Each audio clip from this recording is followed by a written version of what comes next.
a PG podcast, but then Devin just kept on dropping shits and fucks, and I'm just trying to figure out what's in her mouth. I just want to see him interview Francesco Aquilini. No, he's a good human being, is what he would say about himself, I'm sure. Who's hosting this thing? Take charge, Kevin, would you? Jesus. First time we ever met those guys. That was the major drunken pub argument. I think you guys are the worst. I'm going to have to probably watch some Canucks hockey, unfortunately. Just making friends left, right, and center, and probably some enemies as well. Tell him to shut up. He needs to hear that every once in a while. Off to a good start. All right. We are live. It's okay to talk when it goes live.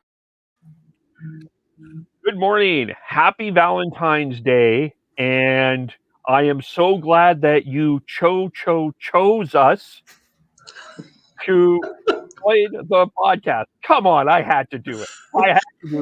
When I saw you put that tweet out, I knew you were going to start the podcast this way. Welcome to the Hockey Podcast. You can follow us on Twitter at podcast_hockey. We are live on Facebook, facebook.com, the Hockey Podcast. We are live on YouTube, youtube.com, the Hockey Podcast. You can also subscribe to the audio shortly after the podcast is done being live. We've got lots to get into. Good morning to Sean. Good morning, Kevin. I hope things are well with you today. Oh yeah, it's finally nice to have a podcast start with not feeling completely deflated again. So hopefully this becomes a little bit less. This happens a little bit more often going forwards. Maybe I don't know. Good morning to Tyler. Good morning. Yes, it was nice to hear we're still standing there at the end of the game last night. So that's good, relief. And of course, we'll get into it later here. But anytime the owner talks about the state of the team on Twitter, that's a fun day. Yep, it is. Hello, Chris. Hello. Hello. How are things over there? Decent. Just staying with the work grind and enjoying the few wins when we get them. There you go. And Devin, how are you? How are you doing? Been a bit better. That game last night was the worst game that I've seen in the past 2 years. And it doesn't feel good, especially when the podcast I'm on has majority of Canucks fans. Fair enough. We will dig into that. And we'll get in. We'll do both perspectives, Canucks and Flames. But I want to. We have to start. We started with Daniel this week with Daniel Sedin, the amount of pod subscribers, and we popped up to 50. So we want to just give a quick thank you and a huge shout out to our new subscribers. Maybe just a round of applause. Welcome to us. We're grateful to have you. So those who are just joining us, we mostly do Canucks and Flames. We will get into other NHL a little bit later on because there was a fight last night from someone. We'll dig into that and a couple of other things. So we'll get into all of that. But we're really grateful. Tell your friends about us. My tagline has been, "We are the most underrated podcast in hockey." So tell your friends. I don't know if anyone else wants to add anything to that. I just flip that off the top of the cuff, but it's just sorry. It's just nice to have more people come and watch us. We're trying to just have some fun, talk some hockey. So we welcome anyone who wants to join us. And if you subscribed because you enjoyed our bell bashing, don't want to disappoint, but we talk hockey most of the time. Yes. Well, yeah. Anyway, we'll, if you have any comments, questions, we'll get into those as we go on. But I think we will start with the game last night.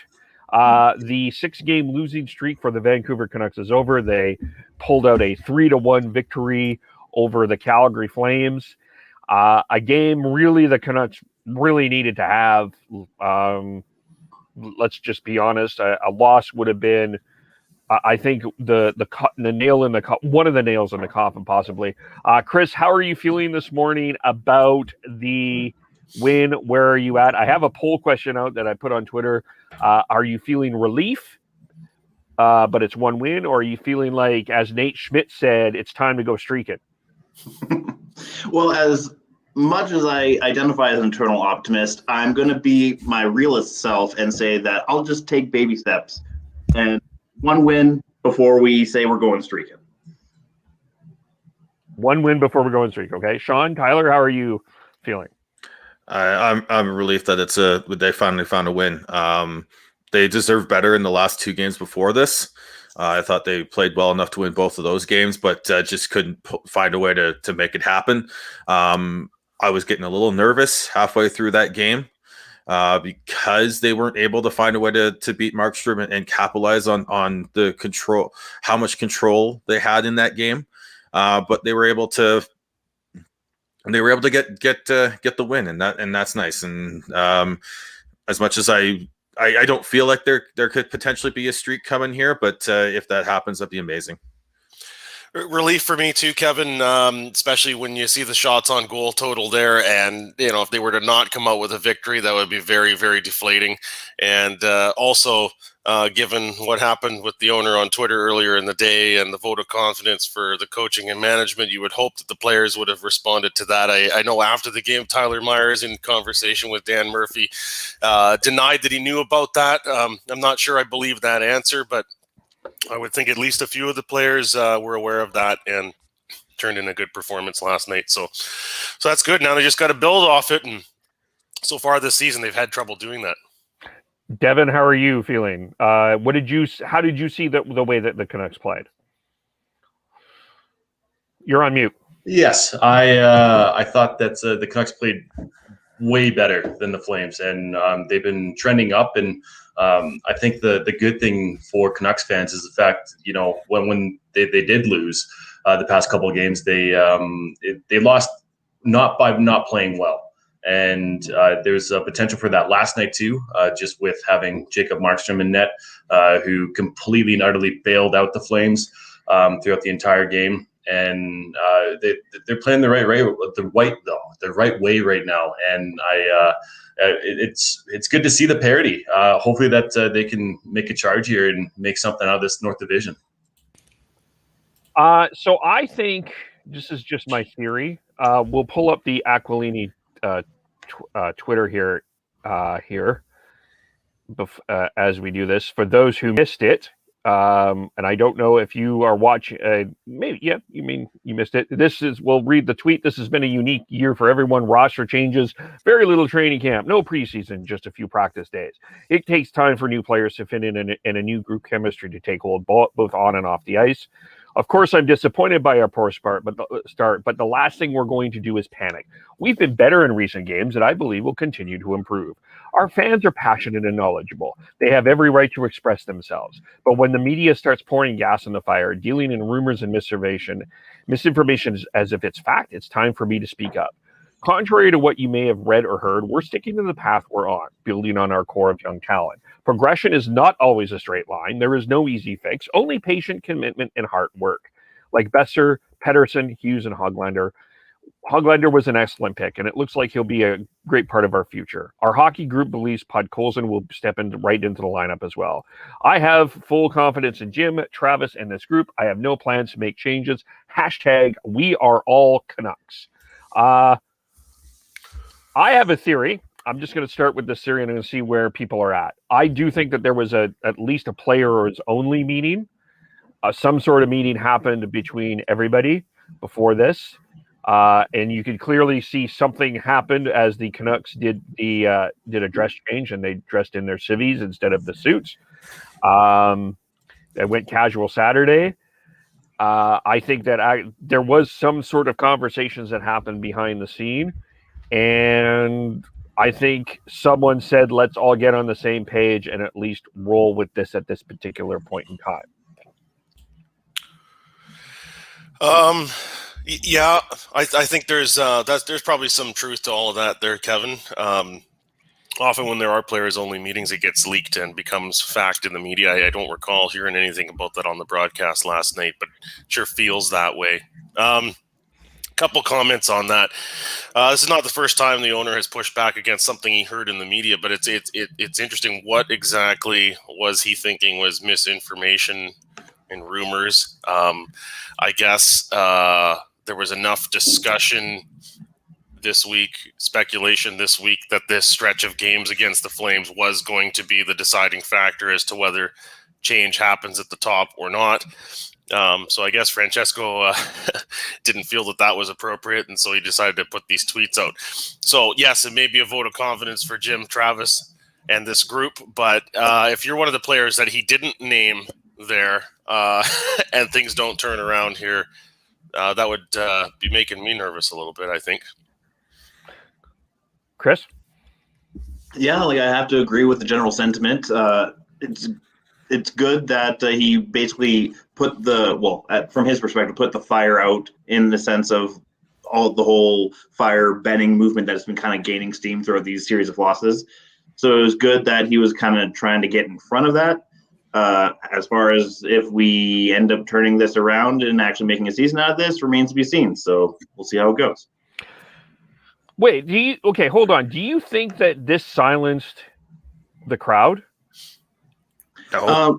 I don't think it would have silenced the crowd, but it might make the media maybe a little bit take a step back as far as projecting how bad things are. I don't know. As far as any discussion about change coming soon, I would think that's going to go away here for at least a few weeks anyways, because this just came out. Yeah, that's the only thing it does. What's happening here is he's just basically there may have been a potential imminent move, but I think what's happened here is this statement has just pushed back any sort of timeline of any changes for a little bit here, especially if the Canucks can find a way to start winning some games. If they don't, then it doesn't matter what he says. There's going to have to be a move, because this fan base is already wanting a change. We're seeing how the Canucks just feel lost without a couple of key locker room guys, and then the overpayment and high the bottom six players who are making way too much money and taking away the flexibility to be able to have kept some of those players, one or two of those players, I think is what Canucks fans, for the most part, who especially the fans who want to change, are using as the gasoline to fuel this fire. Devin? Yeah, just buying time to see exactly what he has here, and if the Canucks can bounce back, then he sticks to his word. But how many times have we heard the vote of confidence from the owner or GM, and weeks later, all of a sudden, they're without a job? So I think it's a smart move. The Vancouver Canucks aren't out of it yet, and until they are, or until it's on the brink of the brink of jeopardy for the season this year, then at that point it's something's going to happen. But yeah, it's just buying time.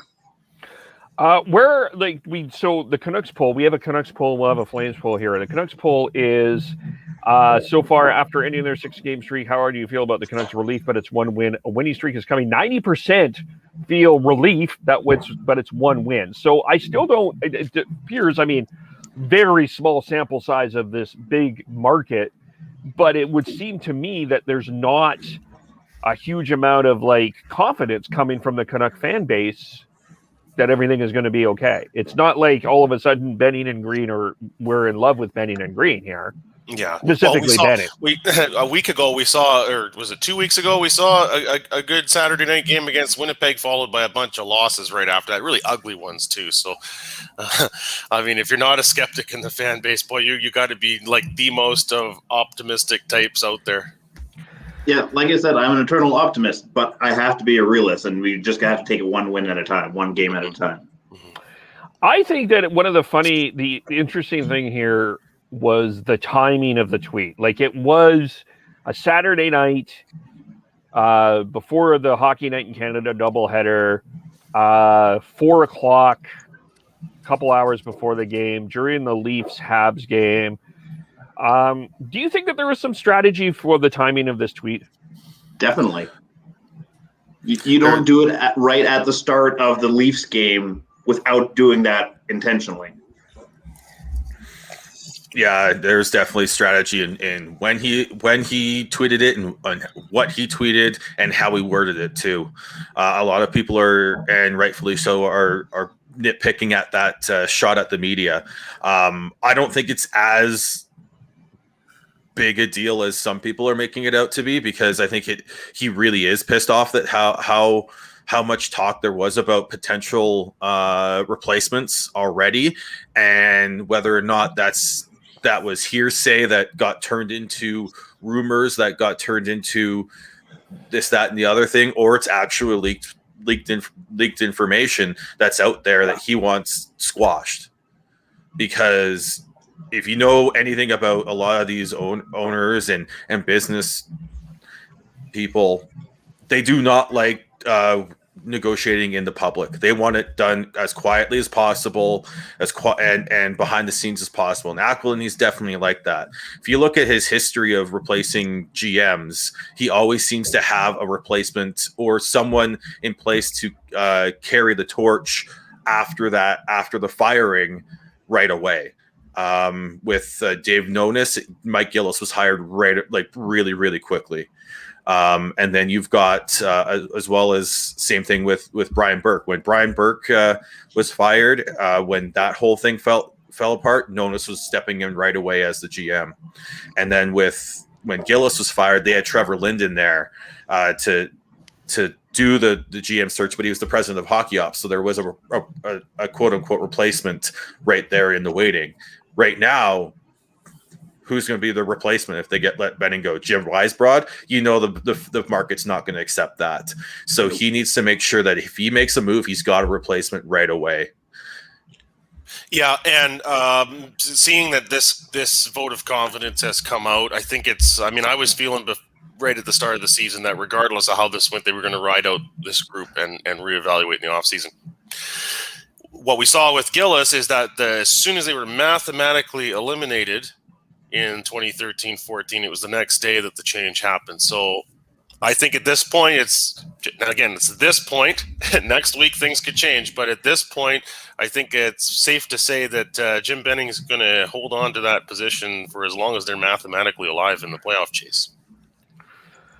And I also think, the couple of other things for the timing of this that makes it fascinating, of course, is Hockey Night in Canada. Most eyes are on that Leafs Habs game, and one of the appointment viewings is headlines with Elliot Friedman and Chris Johnson, and Elliot Friedman probably would have had something on the Canucks search on what was going on, so that timing is there.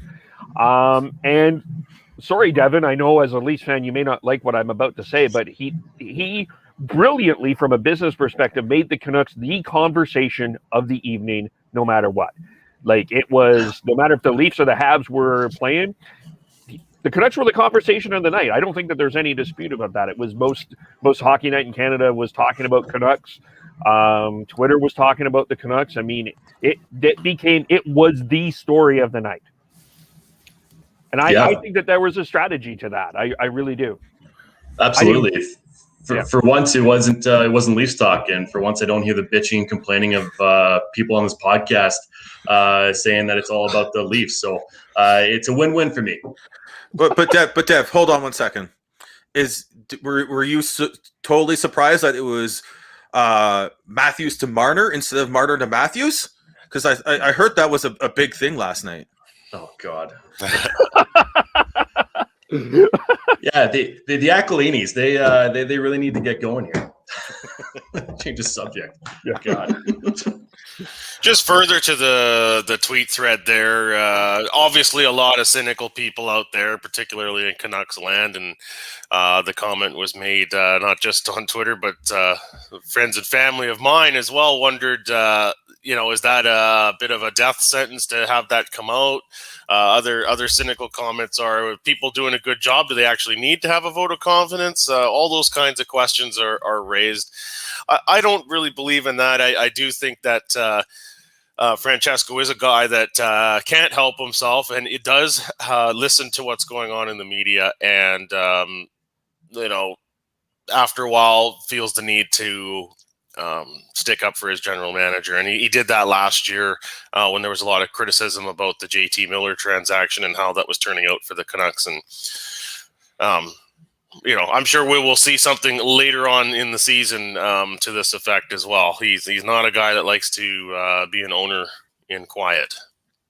But the whole thing is, if the Canucks can't turn this around, doesn't matter what his vote of confidence means right now.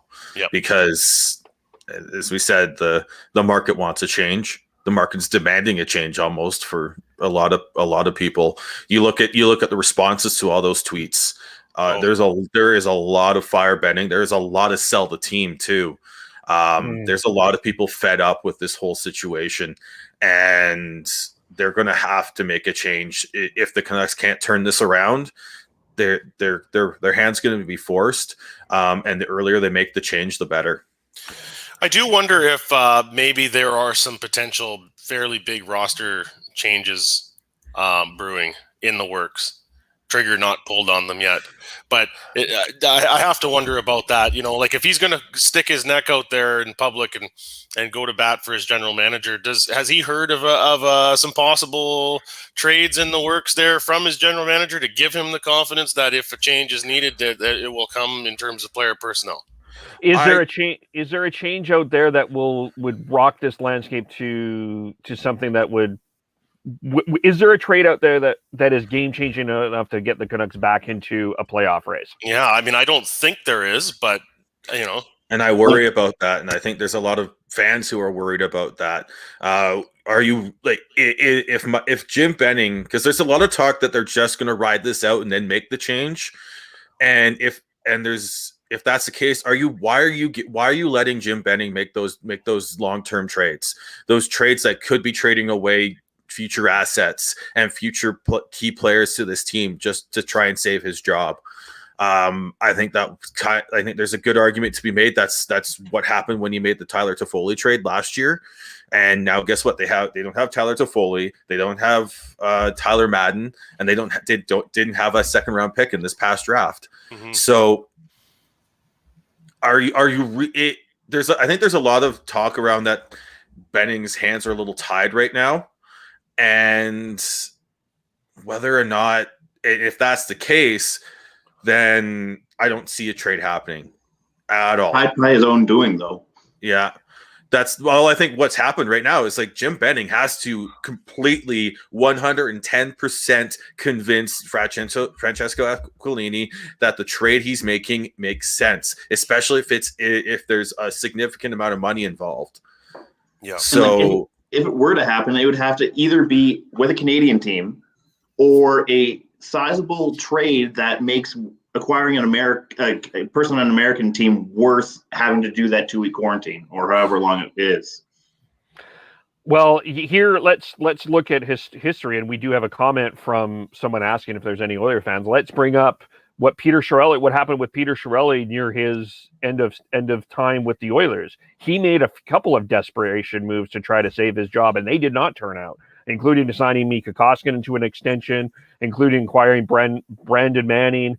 I'm not saying that Jim Benning would go full Chiarelli here, but I do think that you have to, if his job is on the line, and he's making desperation trades, you want to handcuff him as much as possible. I don't see Benning being able to. He may be able to make a minor move, like he may be able to trade Jake Virtanen, which I don't think he would get as that much for. Yeah. But in terms of a core piece, I don't see it. Well, I commented on Twitter yesterday. I think people give too much credit on the autonomy thing. I don't think that Jim Benning has as much autonomy as most people think. And Sean alluded to it earlier. If there's going to be a big trade and there's significant money involved, absolutely ownership's going to be involved in making that decision.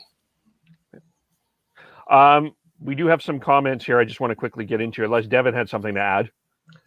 No, I think if Jim Benning wants a job in the NHL after the Canucks, then he needs to tread lightly in what he does. Because why would an ownership bring in somebody who, at the end of his leash, potentially would make a stupid trade or a stupid signing? So it's really interesting to see with the landscape coming up here after you have the draft, you have what which could be pushed to next year, but you also have the expansion draft on top of that, and who's going to be in charge of that? You need to make sure that if they do make the change, that person coming in to the GM job is versed on what the correct move is here. And before we quickly move on, I just want to say that this upcoming offseason is so big, and it's going to be another tight offseason. The NHL desperately wants to get back onto their normal schedule and their normal time of year. So that means starting early October. But they're also going to be ending later than normal here. So if that's the case, not only do you have a normal offseason that has potentially the NHL entry draft, your free agency, you're trying to fix whatever's wrong. Like if the Canucks don't make the playoffs, you're trying to figure out what that you need to do the next to make that happen. Plus, you've got Pettersson, Hughes, and Demko all needing new contracts this offseason. And then you throw in the expansion draft. If you're making that decision to change the GM and bring in a new GM late in the season, going into that offseason, you're throwing them in the deep end. So the earlier you make this decision so that they can wade in a little bit to not get thrown in the deep end and figure things out on a longer timeline, the better. So if that's as much as I think that this statement from Aquilini was one to try and douse the Flames or push back the Flames a little bit in terms of how hot Jim Benning's seat is, it's still fucking hot. And it's still they need to. I really think it's just pushing back the timeline, maybe even just as much as only 2 weeks to find, so he can find his replacement under the radar as much as possible, so that he can make that move and boom, you're switched from Jim Benning as GM to whoever. Yeah. Well, look, there's still 3 months left in the season. Right? I mean, it feels like it's been a couple months already, but it's only been one. So, there is still time to maybe make such a change. I mean, I agree with Sean. I think when you consider everything that's going to be on the plate for a manager come the end of the season, I don't think you want to make the change right at the end of the season, but we're not even at the halfway mark yet. So, there's going to be more time afforded here, but if they don't look like they're legitimately pushing for a playoff spot by, say, a month from now, end of March, then I think a change is, very good possibility. Well, the other part is the trade deadline is it is on Monday, April 12th. So if you're not gonna let, if you're out of the playoff race, mm-hmm. and you're looking to sell off some players who might be able to get you something back and add to another team, are you really wanting Jim Benning to run that?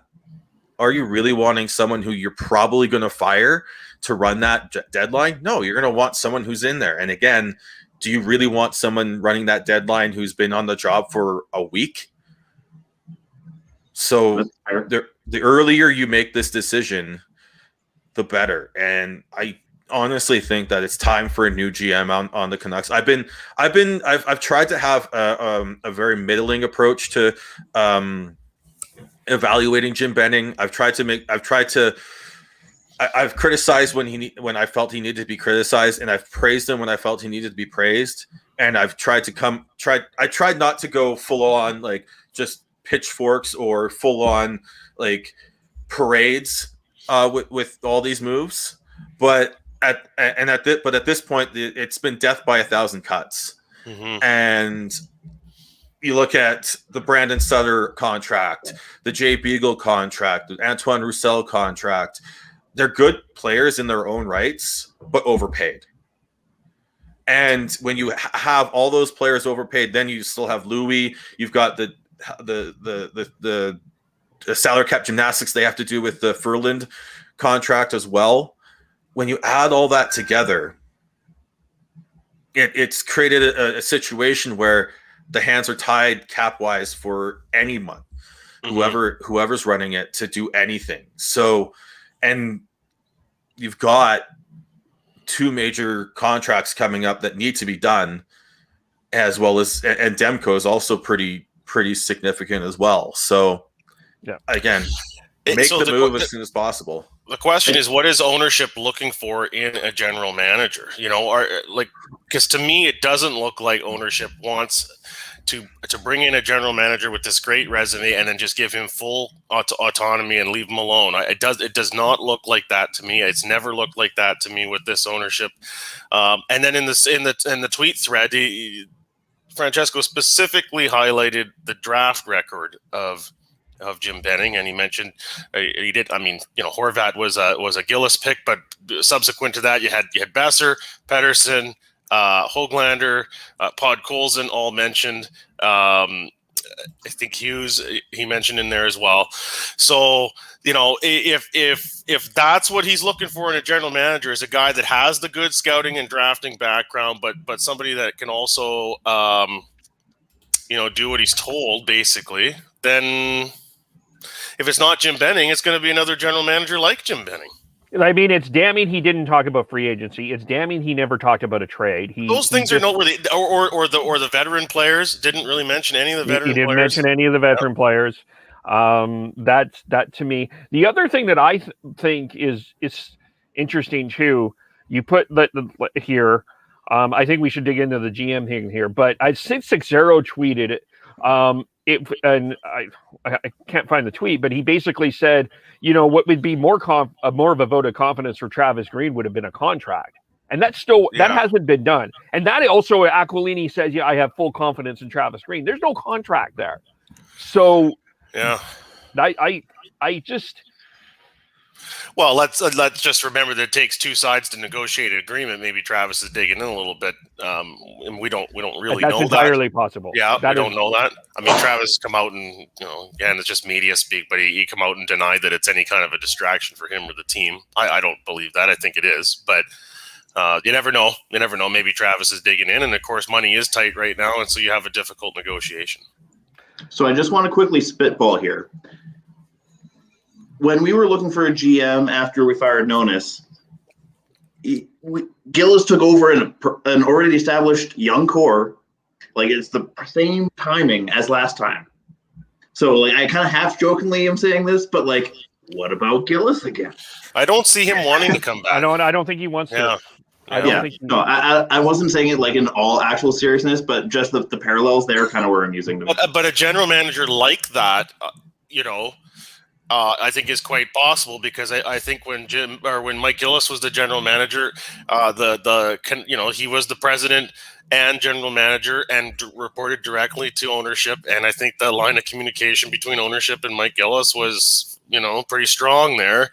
And they, we won't spend hours breaking down every transaction that was made, but I think it's safe to say there was quite a number of moves that Mike Gillis made that ownership wanted.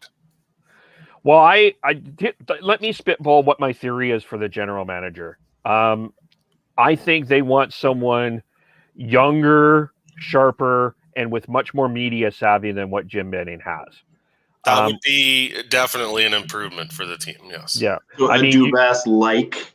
Yeah, something sort of Kyle Dubas-like, and it's but not there's a pro and a con. You got Kyle Dubas, who's done a pretty good job in Toronto, but you also had John Chaika, who was young and did not do a great job in Arizona. So, there is you do have to be a little bit careful with that. But I definitely think that one of the things that you will need in this market is a lot more media savvy and a lot more public speaking ability than what Jim Benning had. Yeah, that's been such a great weakness on his part, has been his inability to communicate effectively in the media, for sure. Like, even for the like not only Benning, like John Weisbrod as well. You look at where the Flames, and we'll dig into them a little bit. One of the saving graces of the Flames that they've been able to at least sell a little bit has been Craig Conroy, because Craig Conroy is so good with the media. They don't have. I don't even think John Weisbrod's been. It's been very rare that I've heard a John Weisbrod interview.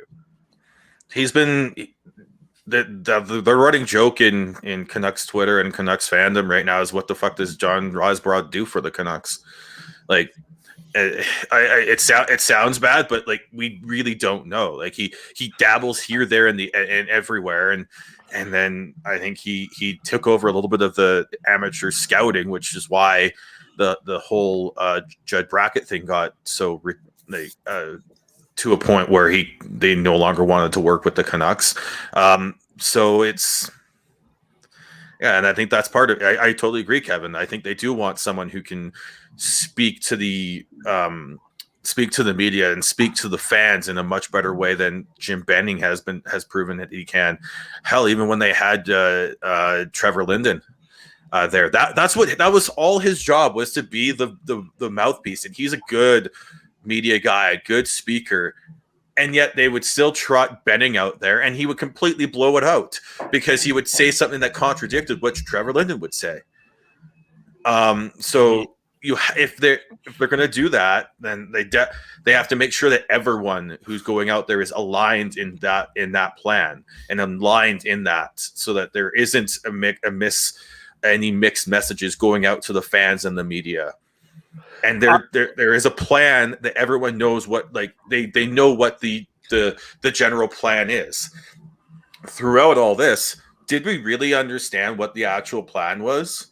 I think it was like they were trying to stay competitive, but they weren't able to do that, and then they tanked. And next thing you know, like, they've lucked into a couple of really good players, because even though they've had absolute shit lottery luck. Mm-hmm. The plan, I think, in general terms, and I did hear Jim Benning say it at least on one occasion, and that is they wanted to bring in younger players in a competitive environment. So what they didn't want to do was do the scorched earth approach, like, say, Edmonton, and then throw a bunch of young guys out there and hope that they succeed and then never contend for a playoff spot.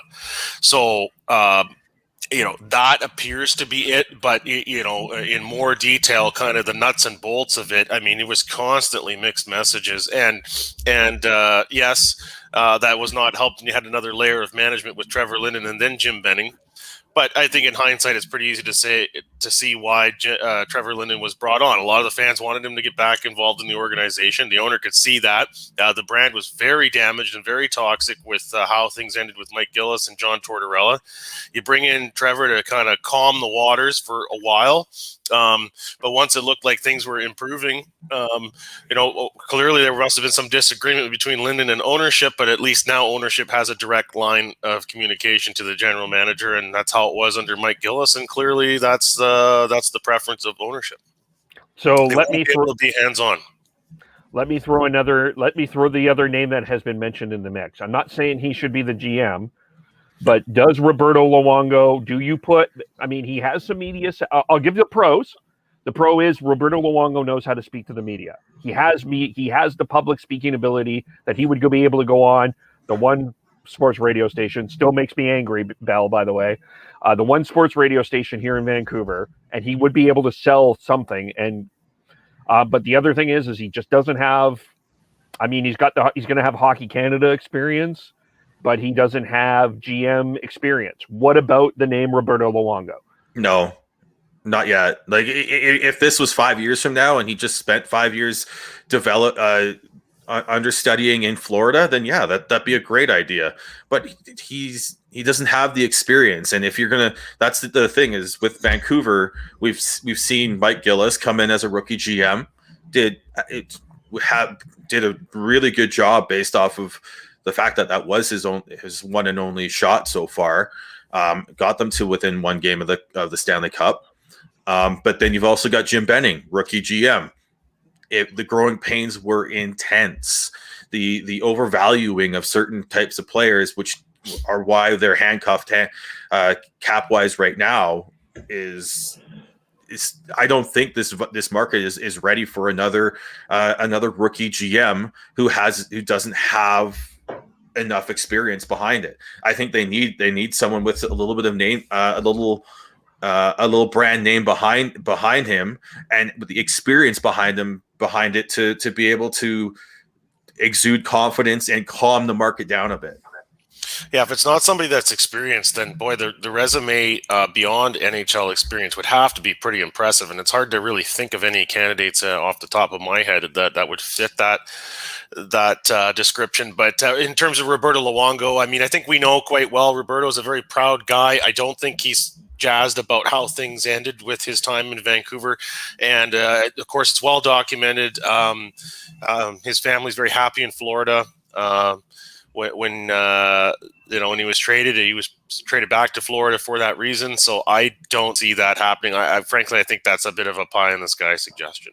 I'm only asking. I'm agree with you. I think it's pie in the sky, but it was out there, and I do think we needed to discuss that for sure.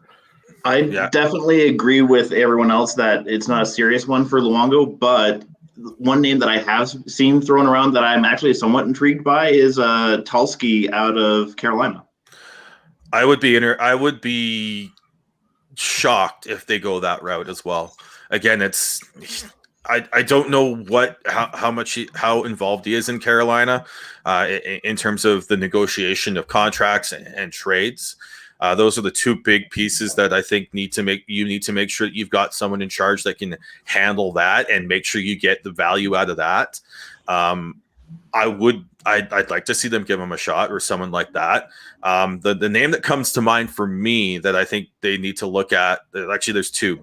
Mike Fuda, he's a former assistant GM with LA, really knows his drafting, so you can keep that aspect going, but he also has been in and around all those negotiations in the past, as well as Mark Hunter. I think Mark Hunter needs to be high on their list. Someone who he's got a little bit of old school into him, but he still understands that like he worked with Dubas. I know they clashed heads, but I'm sure he learned about that as well. But he also has he knows the ins and outs of being a manager, both in junior level and professional level. So I think for me, those two are the ones that I would love to see them explore, as well as John McFarland out of Florida. I think deserves a shot as well. Devin, Mark Hunter, or your thoughts in general? Yeah, Mark Hunter, that would be a good candidate for sure. As far as Roberto Luongo, not yet, but probably down the road, he could definitely be interviewed for a couple jobs. One you did bring up earlier, but you didn't. I don't think you mentioned him as a candidate, but he'd be the first time GM would be Craig Conroy.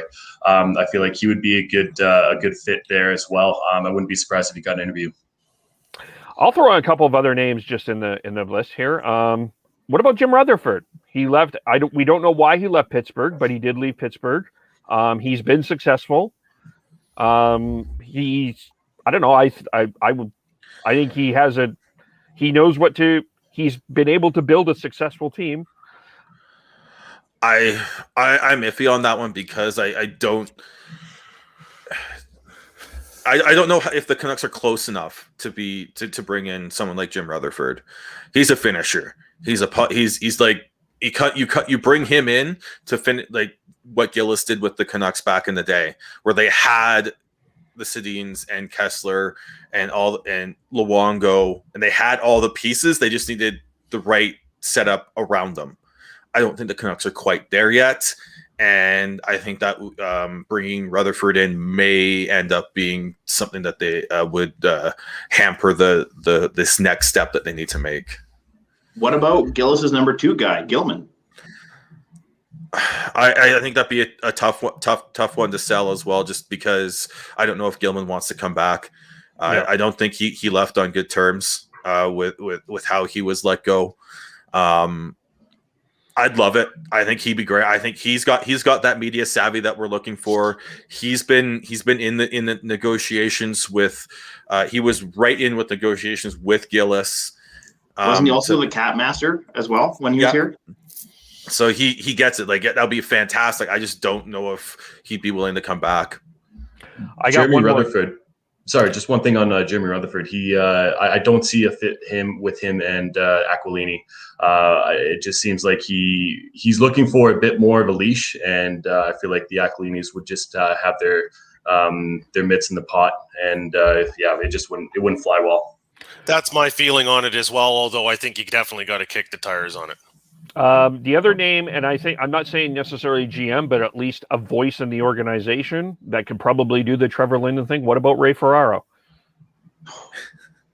As far as media savvy, I would love that, but yeah, I don't see Ray being interested in getting into management at all. But if he is, he has said he was interested. Actually, he has said that.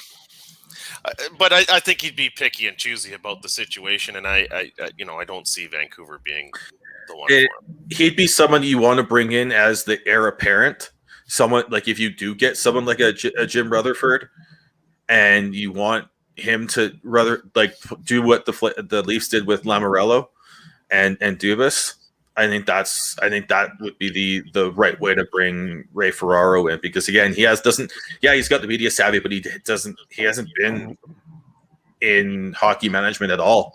He went directly straight from playing to doing media. So this isn't like Pierre Maguire who's been in and around hockey, dabbling in everything throughout his career. This is someone who hasn't even had it. So.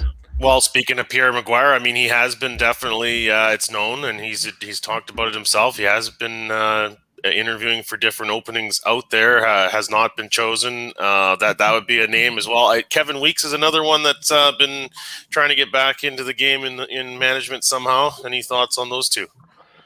Pierre Maguire, hell no. Yeah, I don't definitely be down. Sorry. Go ahead, Chris. State the question again, because now I totally lost my train of thought. I mean, couple of names that have been out there linked to other jobs have been Pierre Maguire and Kevin Weeks. All right, yeah. So Pierre Maguire, definitely no for me. But as far as Kevin Weeks, like he apparently was in like the top 3, I think, for the Pittsburgh hunt, or at least he was heavily rumored to be. He was a finalist, apparently. Yeah. So I would be okay with that. And personality-wise, like on the NHL Network, and even before that on Hockey Night, I thought he was great. So yeah, I'd be okay with a Kevin Weeks. I mean, it does fit the description of a more effective communicator. And was he not a past Canuck? Was he not a Canuck at one point in the past? Yes. Briefly. Goaltender of the future, Kevin Weeks, I believe. Yeah. Again, he doesn't have the management background. I do not want a raw rookie coming in here. The only option would be if you're getting someone who is on the agent side, go full Mike Gillis route. Like, but at least then they've got the backroom dealings experience just on the other side. So I'm gonna toss out one more name. Don't lose your shit over this though. But Peter Chiarelli's still out there. Do you think that's a route that the Aquilinis would entertain? Just how close we are to Edmonton, I just don't see that as possible.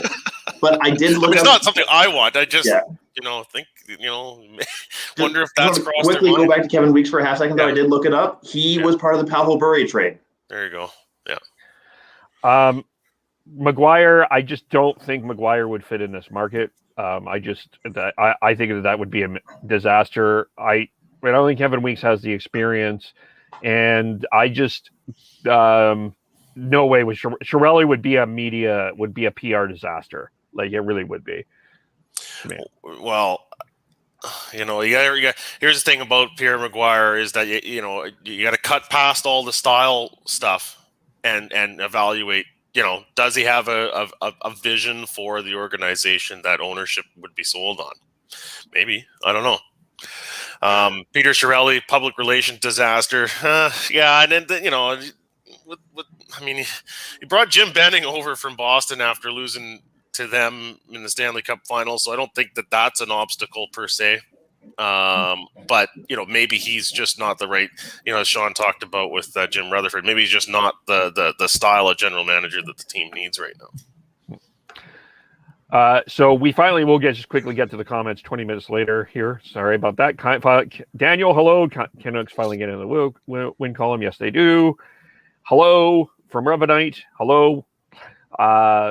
What's good, guys? Any Oilers fans? Oilers YYC podcast is one that we're friends with, but we don't cheer for the Oilers. Negative. Yeah. We kind of use them as a punching bag sometimes. Yeah. We're not doing that much these days, but yeah. We like Connor McDavid and Leon Draisaitl. Maybe the tweet is, and Devin loves Darnell Nurse. Yeah, I do. I do as well, actually. Yeah. Hot Maybe take the tweet is the turning point for their season. Let's hope so. Yeah. Well, it just wasn't just one tweet; it was a thread. Yeah. Hopefully they can get a steak going. I'm assuming he meets Streak, but hey, if you have a steak, I got plans for some steaks tonight. In fact, good ribeye. We don't speak his name. I'm assuming that's about Peter Chiarelli. Yes. Yes. Thank you for that, Tibby. Interesting to note, last season Buffalo owner gave Jason Butterroll his backing, and Butterroll was fired 2 weeks later. Yeah, that's the one thing you have to remember with all these vote of confidence. If nothing actually changes, then that vote of confidence goes away really quickly. Yeah. It's essentially a gamble of trying to motivate the team. Yeah. You think if Virtanen trade would help the team out? I just don't.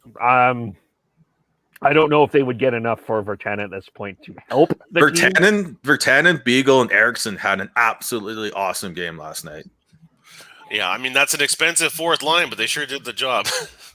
They were better than any lines on the Flames, I'll give you that.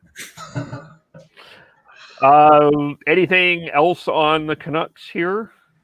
I don't think so, but that sounds like a great segue into our next segment.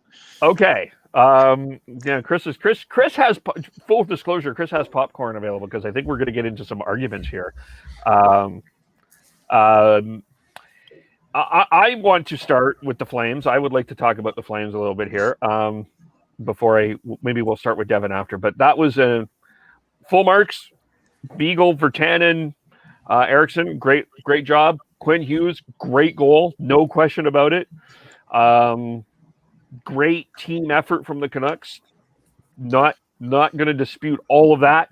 I think Devin and I will absolutely agree with you. Absolutely. But that was an unprofessional effort last night. That was embarrassing.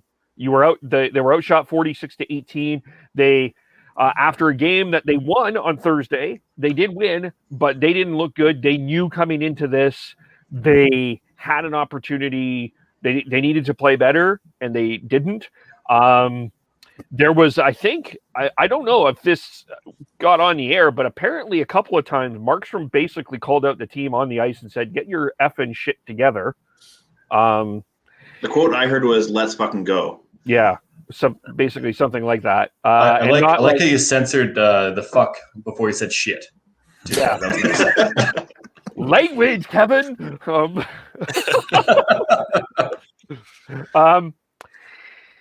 There were tweets out there that was like, this was Senators type embarrassing.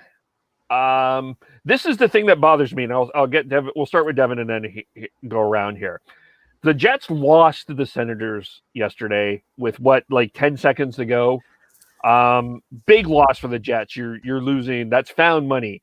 The Flames had an opportunity to put a bit of a nail in the coffin here. Even if you got 1 point, you're still have the Canucks back a little bit, and have a chance to tie the Jets. They had found money in front of them, and they didn't show up. Adversity came. They were outshot 20-3 in the first period. They have a power play to start the second. Completely nothing. Michael Backlund gets hurt, and this team folded their tent. The team completely folded their tent.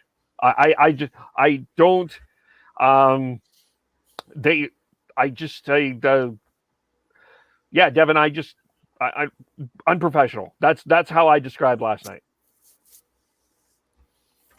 Yeah, it was frustrating to watch. Calgary just wasn't into it at all at any point. Thank God we had Markstrom. That's all I have to say. Honestly, he has been the shining he's been the number one star every single game that he's played, pretty much. And it's scary to think about if we didn't have him, and we were we had a tandem with Riddick, and let's say we brought back Talbot. I don't know. It's scary to think how shitty we're playing, and how that game was just completely unprofessional. Power play was shitty.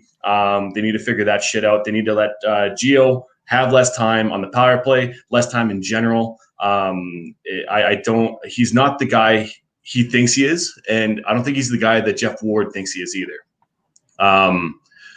Less is definitely more with him, and the passing was just atrocious. They couldn't make it. It seemed like they couldn't make a pass. One resulted into the Hughes goal, which was a fantastic shot by Hughes. But I'm going to call out Johnny for backskating and not actually picking up the puck. I'm going to call out Monty for not giving a crisp pass. That was a dinky fucking shit pass. And, I'm not going to give shit on Mackey for that goal because he was a little bit out of position.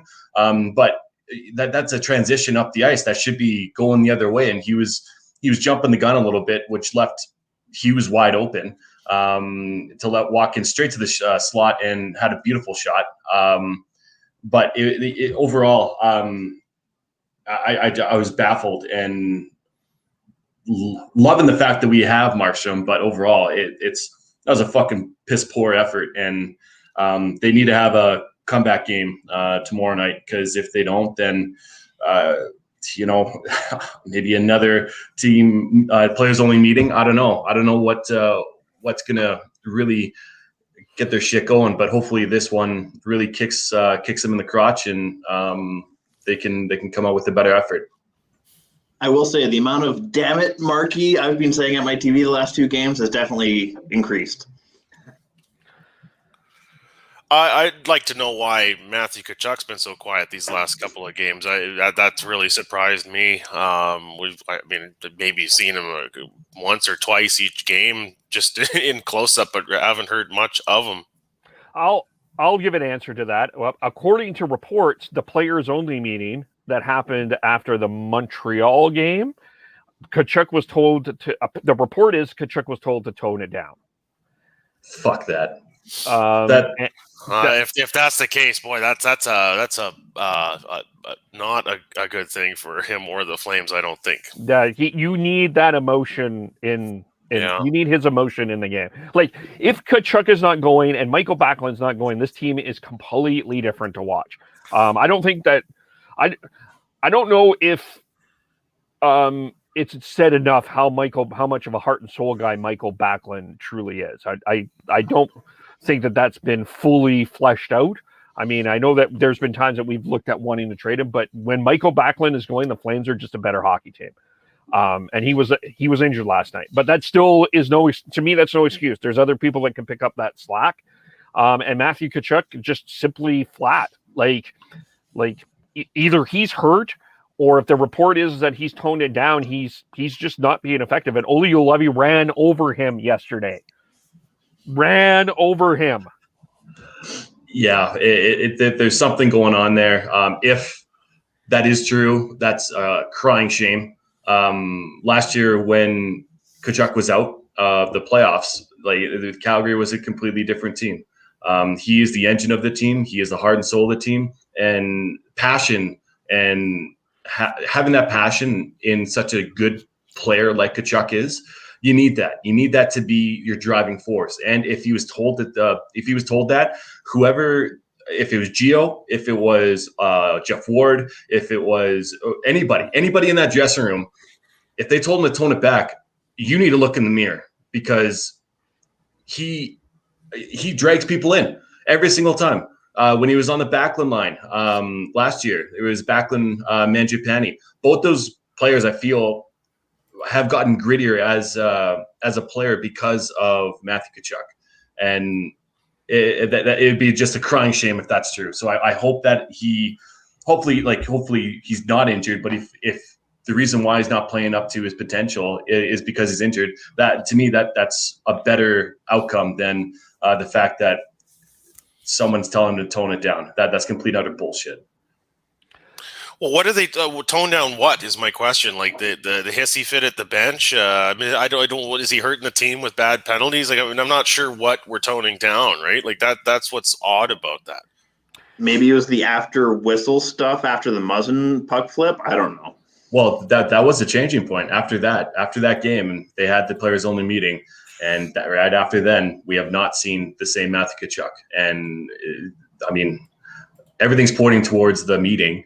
And it like I said, it's just a crying shame. Matthew Tkachuk needs to look in the mirror and realize that that game that he has gotten him to where he is now, period. So if he's changing it up, it changes the identity of the team, and it changes his effect on the game too. And the Flames cannot they can't keep on going the way they are right now, being outshot, being outchanced, not having that passion. And they need to have a bounce back game, and Tkachuk needs to be Tkachuk. And hopefully Michael Backlund isn't out for a long time. We don't know exactly what the extent of the injury was. I believe it was just a potential shot block that he took and might have injured him a bit. But if he's out for any sort of time, you have Derek Ryan who's out, and you have Michael Backlund who's out. And now the depth that we did have down the middle is looking a bit less like,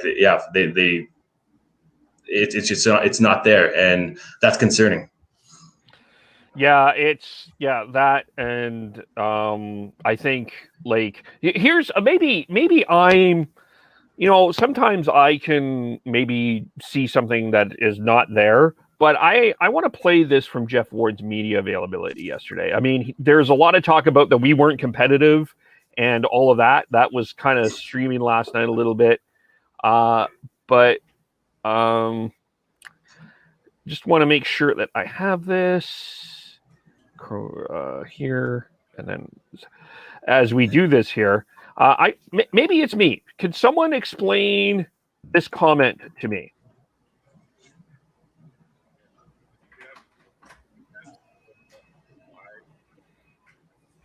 What the player say?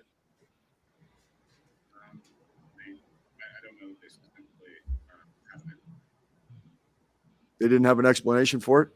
Well, they talked about turning the puck over. They talked about some of the details wrong. But I was asking you.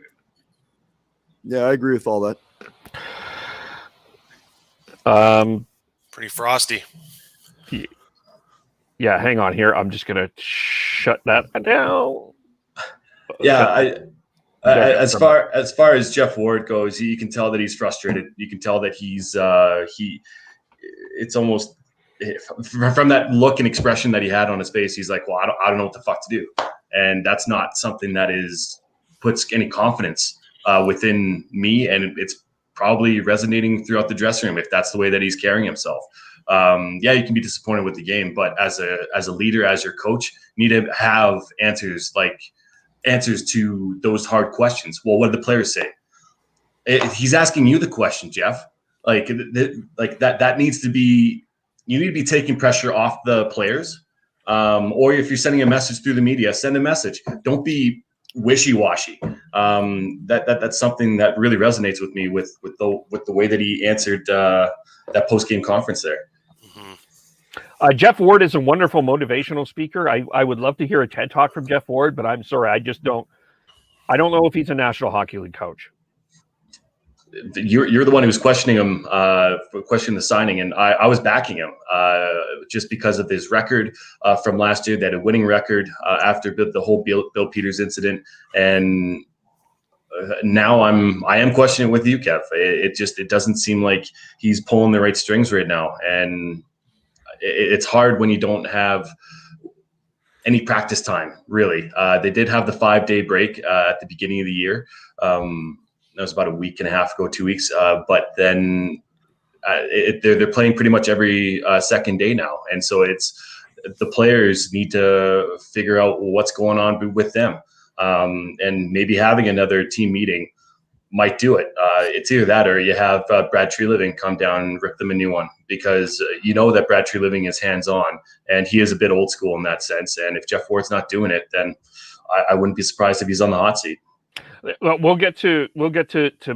Treliving and to Tree in a second here, but I think that the other thing that really frustrates me with Jeff Ward is no shots in the first 10 and a half minutes, I want to say, in the first period. Right around I think it got up to 11 shots before they even had one, if I recall. Yeah, and I think it was the first 6 faceoffs the Canucks won, I want to say. Was it more than that? I think it was pretty... I wasn't counting faceoffs. I'm not sure. That was a notable change, though, for the Canucks in terms of the last few games, getting some face-off wins for once. Yeah, absolutely. I give full marks for the Canucks for that. You would think a coach would somehow adjust the lineup to, especially when he said in that press conference, 10 minutes in, I knew we were in trouble. Don't you adjust something at some point? Like he pretty much said, yeah, we're going to lose this game. Yep. And he might be sending a message at that point too. It's kind of a shitty message with having a shortened season that we've all talked about. But if he is sending a message to the players, I don't know if it's reaching him. But as a coach, you're here to win hockey games, and he is a player's coach, and so he might just, like I said, sending a message in the sense that, listen, it's going to be down to you guys and you guys only that's going to be able to make this a winning team. Markstrom can only do so much. If we pulled out a win last night, we didn't deserve it, but obviously, the better team won with the Canucks. But I don't know if his tactics are working. At some point, you gotta. How many coaches has this core been through? 4: Hartley, Gulletson, Peters, and Ward. And it's the same issues, coach to coach to coach to coach. When you talk, like last week, you guys were talking about the maturity of this team and how there's a different maturity. That's gone now. Yep. Wow. They can have off days, right? And they can, but the inconsistencies are still there. Yes. And that's why when Kevin was talking about it, I questioned it, because I was like, what makes you think this is any different than any other year where they still have their ups and downs, and their downs don't look good. And I honestly think that if there's a team that absolutely needs a shakeup, like a legit shakeup, it might be the Flames. And that means you're trading a top. You're making a blockbuster, like the way that Columbus and Winnipeg did. Mm-hmm. You're trading 2 big stars for each other.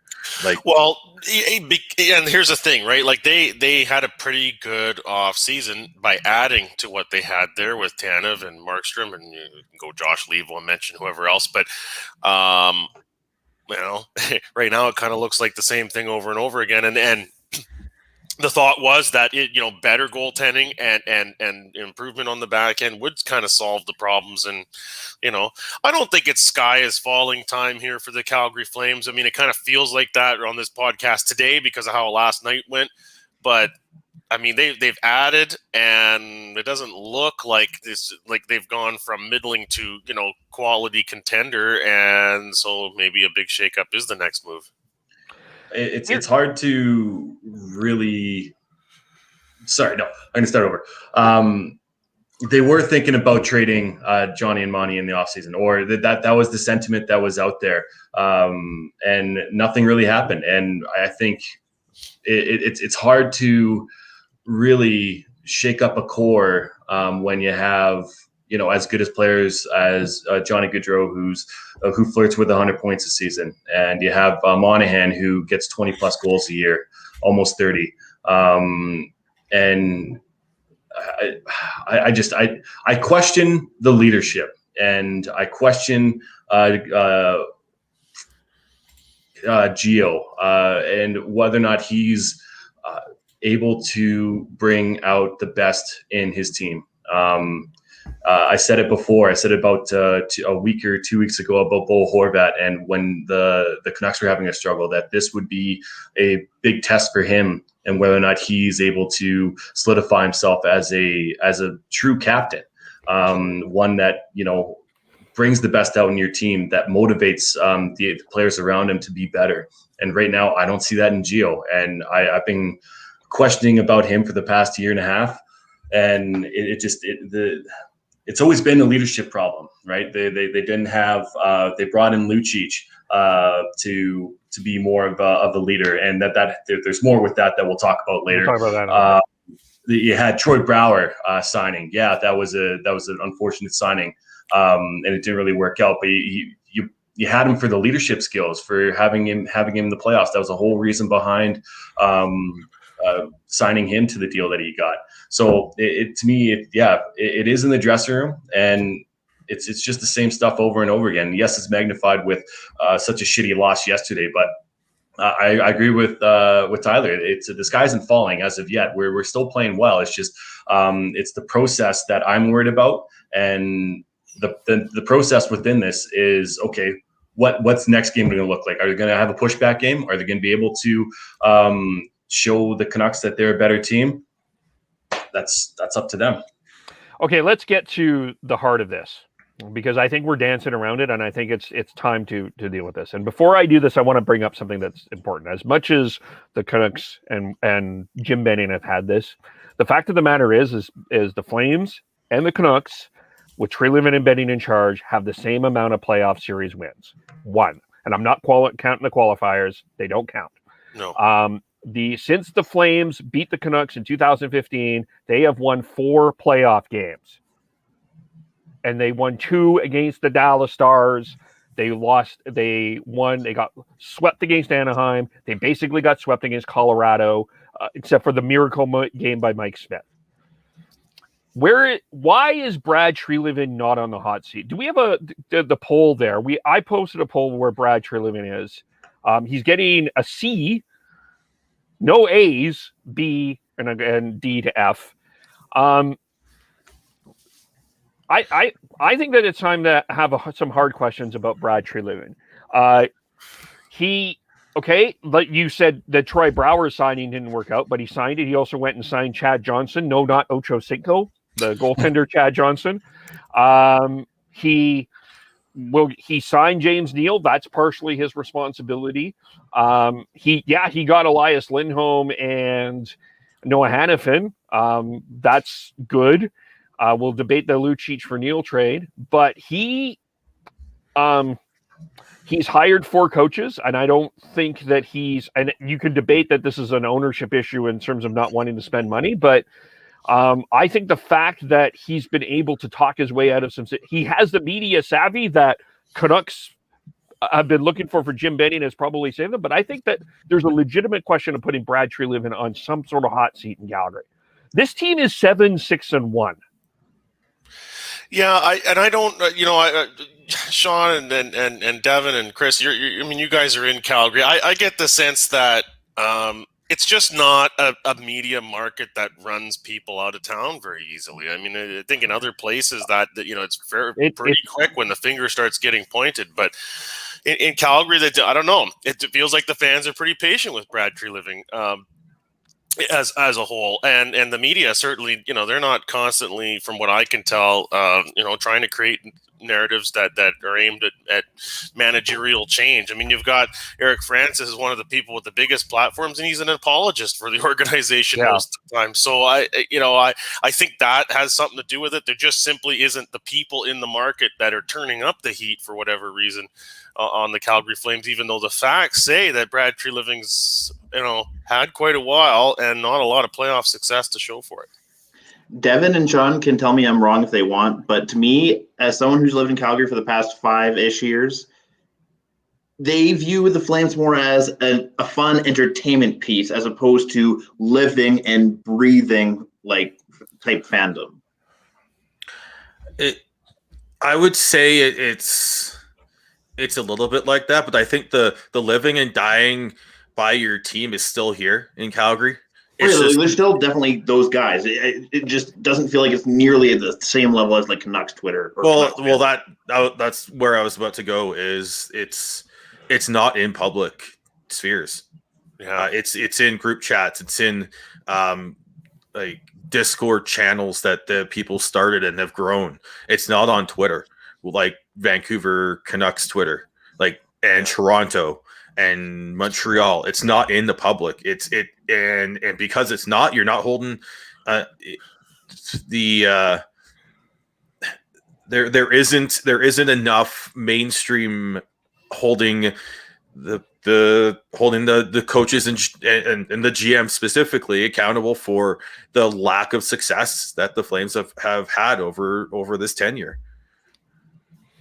The biggest heat that they faced, and like the biggest, like him or not, the biggest voice for the Flames is still Eric Francis, and he's a protector of the team. He is not a guy that will go after the team or criticize the team.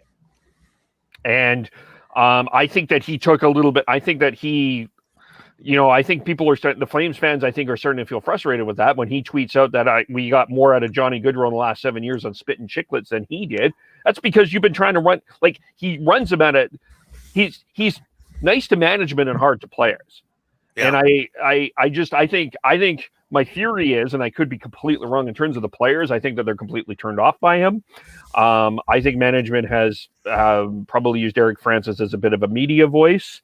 And I don't sorry if I say this and it pisses some people off in Calgary, but I think a lot of the fan base has lost respect for Eric Francis. And I think it's the opposite in Vancouver. I think the players get a bit of a pass with the media in a lot of cases, and it's coaching and management and even ownership sometimes where the criticism is pointed. Sorry, Devin, I jumped ahead on you there. Go ahead. No, it's all good. I do, yeah. Francis, he is a player's. He's not kind to players at all, and he is a bit of an apologist for the team. But I think also Ryan Pinder. I think Ryan Pinder on the morning show here in Fan 960, he really does a good job in not having a biased opinion. He likes to ruffle feathers. He says what's on his mind. So I appreciate that about him. But yeah, it does seem like there's not as much. You don't have like the far right or the far left kind of like combating each other in the media, and I think along with that, you do have now unfortunately you don't have two stations in Vancouver anymore, and I think that was part of it as well, is that you had combative ideas and you wanted to get the most viewership, so you did have that polaristic view from one side to the other, and Calgary just doesn't have that. Yeah, I think that's huge. I mean, I'm curious in Edmonton. I don't know, but I don't listen a lot. But I'm assuming that the rights holders are a bit more defend the team, and TSN Edmonton is more critical. That's what I've heard little bits of. I would say the criticism in that market comes from the print media. Yeah. And even though Mark Spector's working for Sportsnet, I mean, his background is in sports writing as well, and I mean, he's fairly critical of the team, and sometimes the star players as well there too. But I think it comes from the print media mainly in Edmonton. I TSN radio, I don't listen to it in Edmonton there, but I still think there's generally a decent level of supportiveness for the Oilers. I don't think they're going after them very hard. And then, I mean, Bob Stauffer is a color guy. He's pretty pro Oilers. Yeah, he's every game he's posting something positive. Yeah. The other difference between Calgary and Vancouver media is even now with only one station in Vancouver, they still have all day their own all day. Local content. The only time they don't necessarily have quote unquote local content is the Scott Rintoul show when they're sharing it with 960. While 960 has always been run on a bit more of a shoestring budget, and they haven't built up all the different shows and different personalities. Before the shutdown of 1040, you had two stations that had a morning show, a mid-morning show, an afternoon show, a drive home show, an evening show. There were shows on the weekends. That has never been that way in Calgary. and they're finding ways to share syndicated programs on radio, as opposed to providing that local content that I think a lot of people would love, and that would turn up the heat, because you're providing more voice. You're giving platforms to more voices. You're giving platforms to more voices, to more people to listen, and to create more discussions and talking points. So I think you're right. I think there's definitely in Calgary, the players definitely get a lot more of it. But while in Vancouver, it's all about the GM and the cap issues and the coaching and the ownership. So two different markets, two different ways how people do it. But I do think that someone needs to start talking about whether or not it's time to look at what Brad Treliving has done, and if he's done enough. On that poll, I voted a C, and I think that was generous. As Kevin said, they've won one playoff round under his tenure. It was his first year, and then they've done nothing. He's made a couple good trades, but he also gave up like some really impactful players in that trade to get Hanifin and Lindholm. Yes, those two fit really well, but they also gave up Dougie Hamilton, who is one of the best defensemen in the NHL, just because he didn't fit in with the locker room, because they weren't able to figure out how to make that locker room work. And this locker room I still think there's a question on this locker room. And is that the player? How much is that the players, and how much is that the GM for actually building a team that can actually mesh in the locker room properly? I mean, there's no as much as Markstrom, Tanev were as much as those signings were. That was also assigned to that dressing room. They were put in to be a leadership part of the core of that dressing room. So that is a telltale sign of something going on there. Mm-hmm. Yeah, this might be a bit draining, but I'm gonna run down the list of trades that he's done well with. Okay, because I think his trading, there's some question marks. You did have the Hamonic trade, which turned out to be a first-round pick of Noah Dobson, who's going to be probably in the NHL for at least a decade or so. If you have a chance, go watch him play for the Islanders. He is good. But going back, non-lottery protected trade for Travis Hamonic. That's right. Starting in 2015, he did the Glenn Cross trade, because Glenn Cross, we weren't making the playoffs, or it didn't look like it at least. And he got 2 picks out of that, which is fantastic. The Sven Berchi trade turned into Rasmus Andersson, who will be a massive part on this back end here. He did make a massive trade for Dougie Hamilton, because of the same problems that Dougie Hamilton had in Boston, not being able to fit into the locker room. He made a gamble, and you know what? Yeah, okay. It didn't really work out here with Dougie Hamilton, but he did get a 1A, 1B center in Elias Lindholm, who's been a massive part of this team. You did get Noah Hanifin, who, as of this year, all of a sudden he decides he has the confidence to play the way that he's been expected to play, being a number or first-round draft pick. Going down the list here, you have a trade that he made to pick up a pick for Oliver Shillington, a second-round pick. He traded Chris Russell for Yoki Paka, which is a great name, by the way. That is a great name. I'll give him that. He got a second-round pick, which turned into Dylan Dubé. And he also got traded David Jones to Minnesota for Nicholas Backstrom, nicknamed the arm hair guy. And they got Matthew Phillips, who could be a potential NHLer as well. He's traded for a 7th-round pick for Dustin Wolf, who could be potentially this number 1 goalie after Jacob Markstrom. And then obviously the Travis Hamonic trade. Then he traded, in 2018, he had the Ferlin, Adam Fox, and Dougie Hamilton trade, like I already talked about. And then you come down to the James Neal, the Lucic trade. And yes, okay, Lucic being signed, Neal being signed to that contract probably wasn't the best move. It definitely wasn't the best move, and that's on him. Troy Brouwer signing didn't work out. That's on him for sure. But the one thing I do want to say is I know we're going to get to this. I'm going to bring it up now. There are people out there who are Flames fans who are trying to say that we won the trade with Edmonton, and to a certain extent, yes, we did. Is it putting lipstick on a pig? Sure. If you want to put it that way, you definitely can.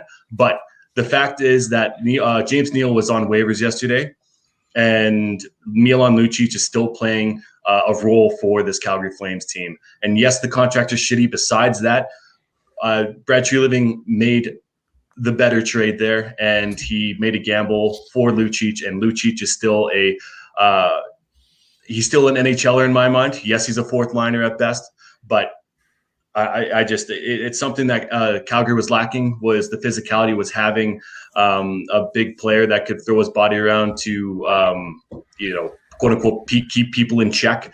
And don't think that still has an effect in this league, because it does for sure. Is it as effective as it was a couple years ago? No, but I think overall, with his drafting, with Treliving's drafting, and with his trading, I think he deserves a better grade than a C. I just want to point out something before Sean responds. The Dougie Hamilton trade that they acquired, that first round pick was in the Matthew Barzal area. I'm just pointing that out. Whether that's all just putting that in there. Well, Boston had 3 number 1 picks back to back, and there was DeBrusk. Yep, and there's Lucic, and 2 of those players. Who? And you have Jake DeBrusk, who's a good, solid mid-range player for sure. Man, that's such a swing and a miss for Boston in that 3. They could have had so many game breakers. They could have had Kyle Connor. They could have had Matthew Barzal. Jeez. Yeah, and I get that, all that. Yeah, he's made good trades, but what has it actually all created for the Flames? Great. Has it created any actual success? Dylan Dubé. Yeah, has Dylan it Dubé. created Yeah, Dustin actual Wolf. any team success? Not yet, Sean. That's what I'm getting at, man. Fuck. Yeah, these are all young players. It feels like tinkering to me is what it's been. But if you've been at this for 7 years, Devin, that Brad Treliving has, shouldn't we be seeing more than 1 division title, 1 playoff series victory, and more than 4 other wins other than that 1 series win? Shouldn't there be some sort of progression that we've seen here? We've seen progression for sure. It's a slow process. Once again, it's all about the process within it, right? And yes, there's little tinkering here and there, but the one thing I do agree with Sean is that there's something wrong in that dressing room, and that needs to be figured out. It has to be, but I don't think that's up on the GMs. If that's the case, then the GM, he needs to be making moves. But at the same time, you're not going to be trading somebody for the sake of fucking trading somebody and get a shitty return. If the return's not there, then you need 2 GMs ready to make a trade. And if there's not a good trade out there to make, then it's fucking pointless. Yeah, but for Treliving, who has been as active trading as possible, I'm surprised he hasn't found a trade for Monahan or Gaudreau, because I honestly think those are the 2 you need to find a way to make a move on one of them, because I think those 2 are way too comfortable with each other as line mates. You go back to last year, I've brought this up on this podcast a few times, where they went to Jeff Ward and begged him to put Elias Lindholm back on their wing because they liked him better. Like, instead of having what everyone says, and Lindholm is proving it this year, he's a better center than he is a winger. And the fact is that they have the sway to do that to their coach, and they do not understand the bigger picture of playing, of having a deeper roster so that you can do that. Says a lot to in terms of me, and the fact that he hasn't found a way to fix that is this something's been wrong with this roster and this locker room for years, all under the supervision of Brad Treliving. And I get it. It's such a hard topic to try and figure out who actually needs to own up to this more than than anyone else. Is it the players or is it the GM for building that team? And this is Brad Treliving's team. This is the team that he has built, and it still has the same issues that it's had for the past 3, 4, 5, 6 years. You got to remember also that Johnny and Monty, they are who they are. But at that point, they're still growing, right? They were still kids when they came in. But I agree with you. There are things that Brad Treliving needs to be accountable for, but I don't think is as much as you're making it out to be, because the other thing, okay, on the opposite end, yes, the players, there's 24 players within that roster right there that are professionals, they're men, and they need to own up to their fucking shit. That's great. 24 compared to one person. And to your point at the beginning of your rant there, Sean, it is weird that Brad Treliving hasn't found a partner if he's been shopping Johnny and Monty. But at the same time, he's not afraid to pull that trigger. And I truly believe with his trade history, if he doesn't like what he's going to be getting back, he's not making that trade. And that's what smart GMs do. Do I do this? I'm going to do it. Always. I'm going to do it. We haven't talked about this. And then just full disclosure, we had this discussion in the chat. The one thing that I think got missed, and it's brilliant media savvy. Yes, he did a fine job taking the reins after, but I don't think he faced enough criticism for the actual hiring of Bill Peters. And remember, people forget this. When they hired Glenn Gullerson, they did a search. The Craig Conroy came out here. I live in Vancouver. They did the Grouse Grind. Yep, Grouse Grind to interview Gullerson. With Bill Peters, Brad Treliving had him on Team Canada during the World Championships, and it was his guy. And I don't know. It's pretty clear now that we know what we know about Bill Peters, that homework wasn't done. And yes, you're right. Hockey Canada didn't do homework. Other people didn't do, but I don't think Tree got the criticism that he should have for that hiring. I think a lot of people pointed their fingers at Bill Peters and hockey culture, but I do think Brad Treliving deserved a bit more heat for that. I know that someone's going to disagree with you. Yeah, I'm going to start on the disagree train on that one. Look, the phrase where there's smoke, there's fire. Well, if there's no smoke, if there's no reason to suspect that there's some kind of skeletons and that he's not bringing up in the interview process, then it gets missed. I don't know. I mean, a search can be thorough, but it's still not going to ever be 110% ironclad. Everything's been researched. I mean, that's just not how a hiring process works in any line of work. There's more often than not things that they don't find out in the hiring process that maybe later on come to light. And to that point, there are multiple other people who, if Kevin, if you're calling Brad Treliving, there should be a full list of other people that are in line and that should be given the exact same criticism as Brad Treliving does, because there are people who know what happened. It's just whether or not who are those people, I don't know. And I'm sure there's a lot of people who just close their mouth because they wanted to stay in the NHL. They wanted to make their dreams happen, and staying quiet is the easiest way out. Period. And it's the easiest way. It's the cool thing to do to stay, in. Absolutely. Exactly. So having Brad Treliving at the guillotine, I don't think that is the way to go. He did the best that he can. He was trying to find the right mix. Also, who else was out there?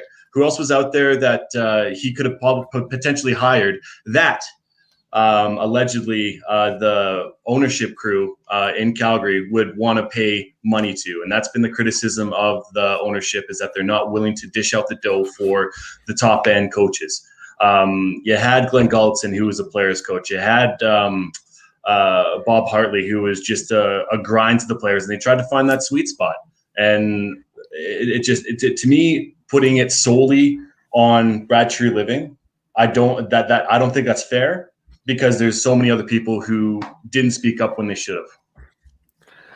When I brought it up, it was more on the fact that he, regardless of all the very rational and unrealistic reasons as to why it didn't get brought up when he did this, when they did their due diligence, it still got missed, and there still needs to be. I say you have to ask why.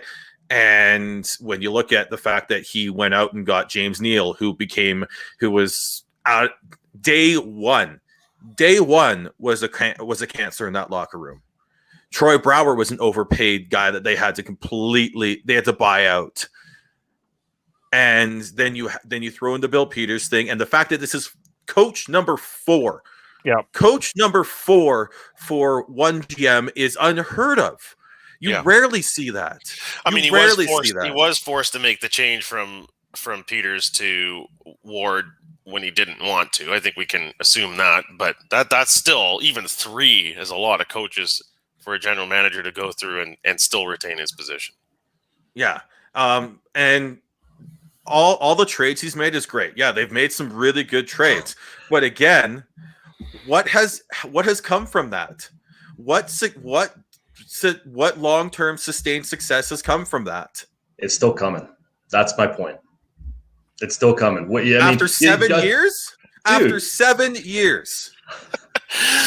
What is this, Vancouver we're talking about? I don't know.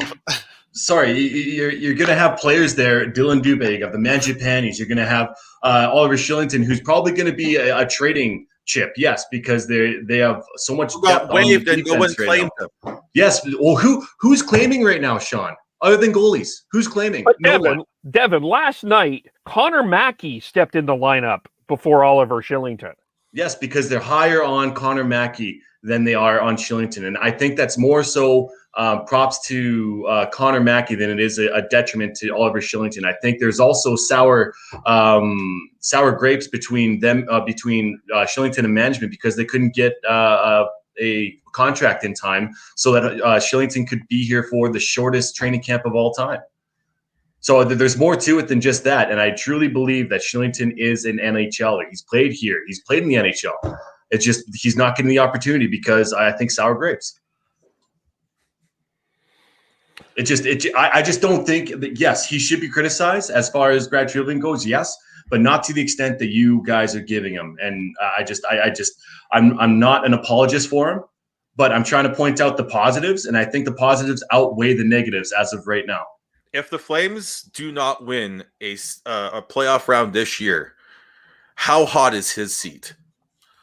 If the Flames don't make the playoffs, which I actually think is a legitimate possibility at this point.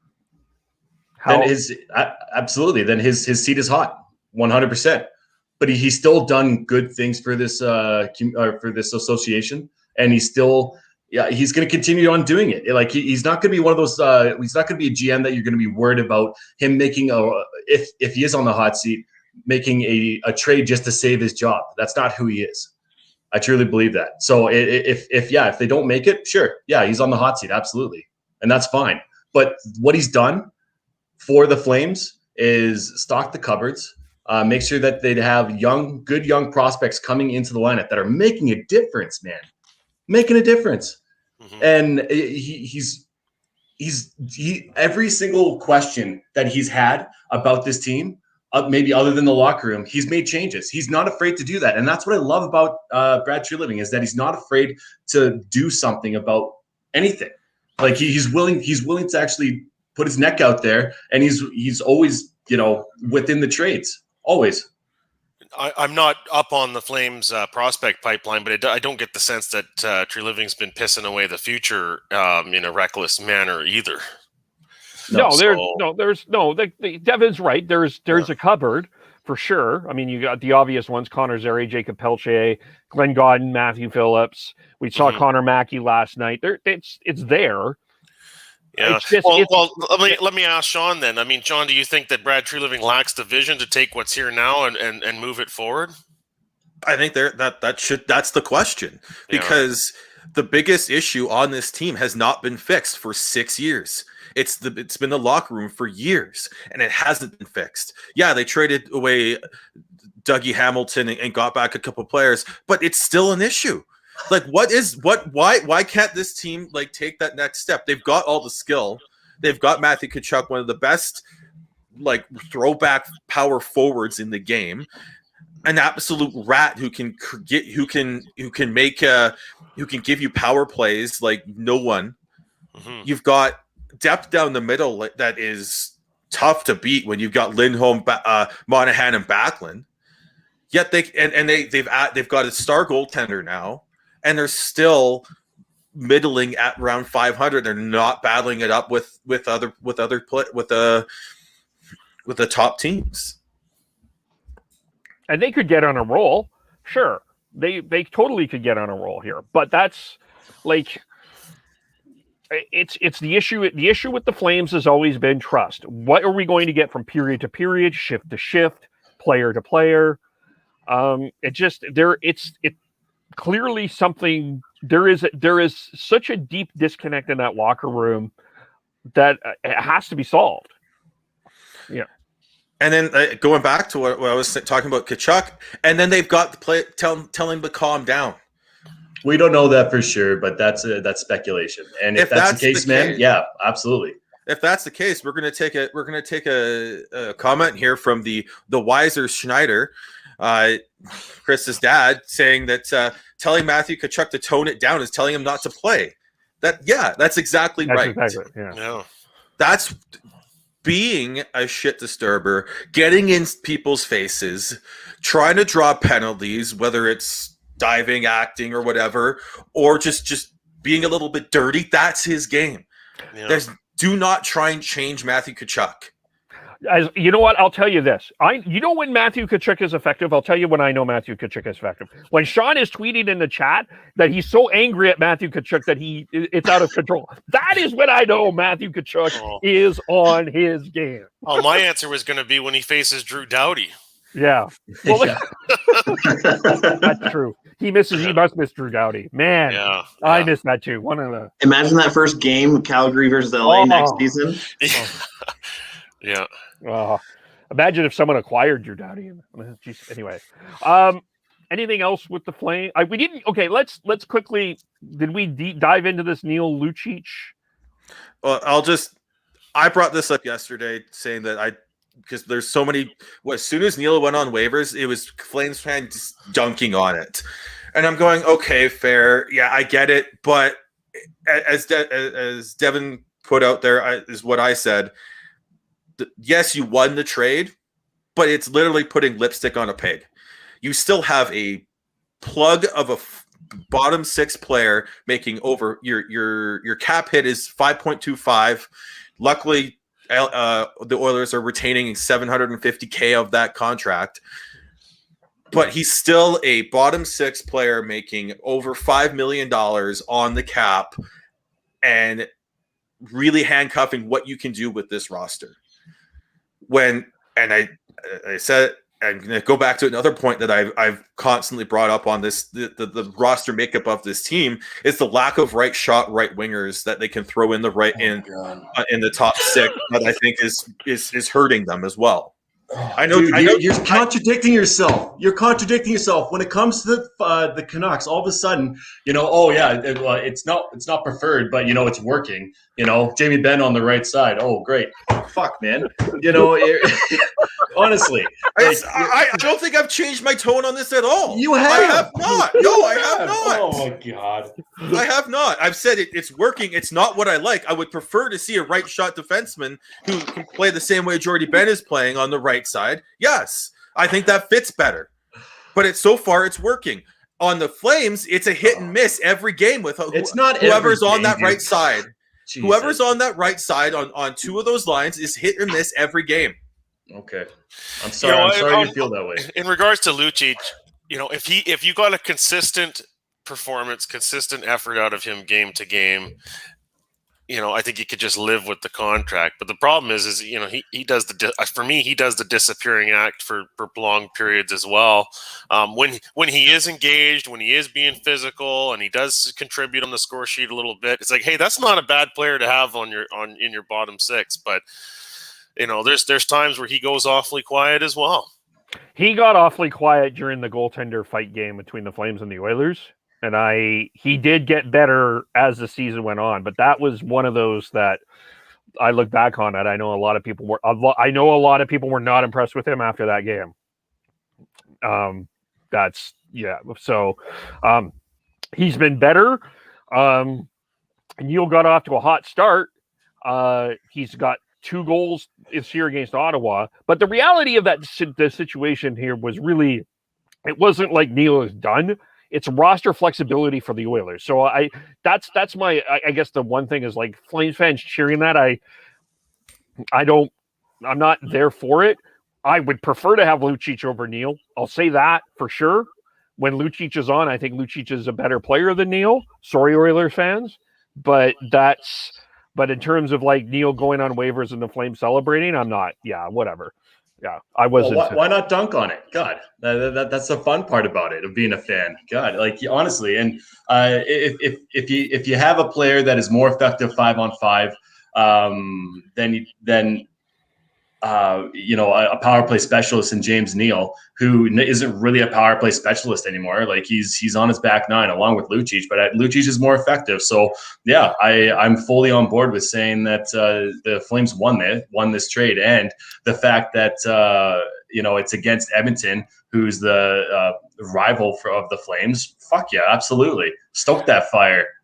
Why not dunk on it? Well, if the Oilers make the playoffs and James Neal's still part of the organization, contributing somewhat, and the Flames miss, then that dunking won't look very good. They won't look very good. Yeah. Wow. Then you're eating crow, but at the same time, hasn't happened yet. So enjoy what lasts.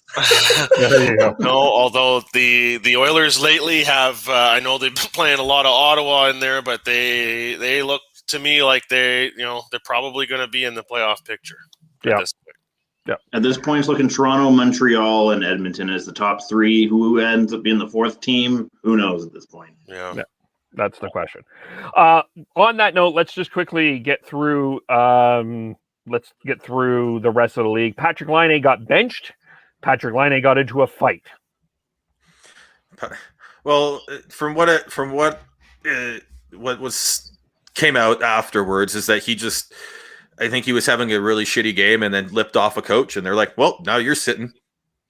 So I have no issues with that. And then they gave him, he had the most ice time the next game, and then he went and did that fight. Like, with Torts, you have to do things exactly his way.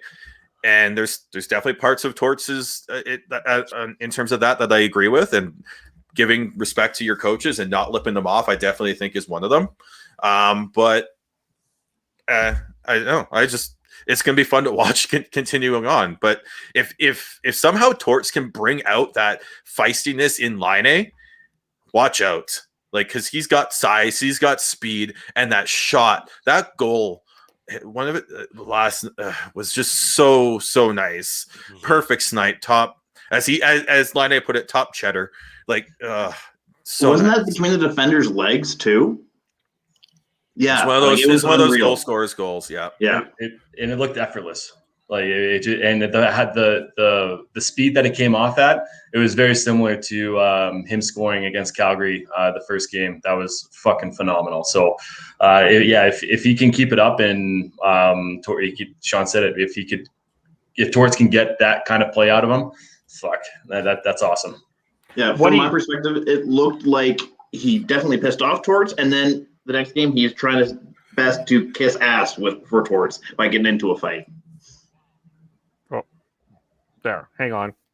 Sorry. Give me a quick second. I have the goal. Very quickly. Yeah, it was gorgeous. So off the rush, coming in, he had a guy right on his back. He did a bit of a toe drag and then just ripped it far side. And whoever the goalie was, God, you're not going to stop that. Well, With Lekkonen. And it's especially beautiful in slow-mo. Oh, Yeah. That's hockey porn right there. Nice. That's the line of there. Devin needs new pants. Joke's on you. I'm not wearing any. There we go.